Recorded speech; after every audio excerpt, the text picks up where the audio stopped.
Hi guys, eto na ulit si Kuya Brian na makulit. Lunch break pala ng mga taga SM ko ba o warehouse.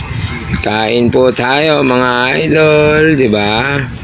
Sabi ko naman sa inyo, kapag ka nag 11 AM, yan ang senaryo. Medyo mahaba ang pila ng kantin namin talaga.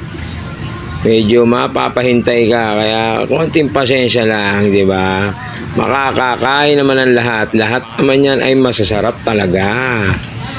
Kaya kain po tayo mga idol. Ayan o, si Kuya Ice Cream. Ipe-flex ko lang po sa inyo.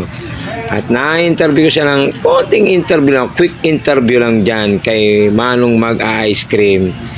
Pakinggan niyo po ang interview ko sa kanya.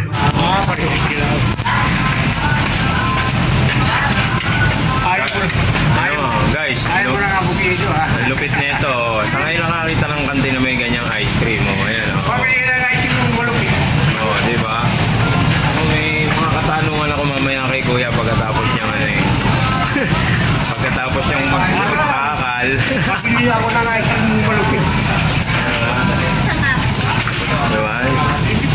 Hindi nyo na kailangan bumaba. At hindi na yung ice cream namin sa taas. Ayan o. Avocado po? Okay lang. Lahat na. Ano po May avocado daw, cheese. Mangga, avocado. Ba, keso, mangga, avocado, healthy no? Oo, pang-healthy talaga yan. Minsan, re-requestan natin ang ano yan, talong flavor. Palaya. Ampalaya. Sitaw.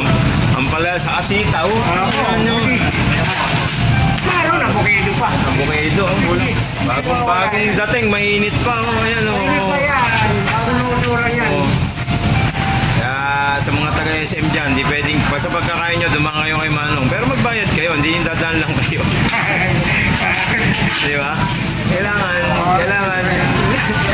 Kailangan may may ilang taong ka na bang nagtitinda ng ice cream? Ay, tagal na ano pa lang. Nasa mga 16 ako na ngayon. May mga 30 years na? Hindi na lang kasi simula ko dito nasa 30. Oh, Ilang taong ka na ngayon? 62 na ako. 62 ka na ba? Parang hindi halata. Akala ko 40 plus. Parang 40 plus ka lang Yung lalakad-lakad kung dahil na nakakarating. Bagay, exercise, no? Ayun mo, 62. Akala ko, nagdi-gym pa to si... Parang ano? Oo, akala ko mga 49 ka lang eh. Akala ko mga 49 lang eh. Alam mo nga, 18 pa lang eh.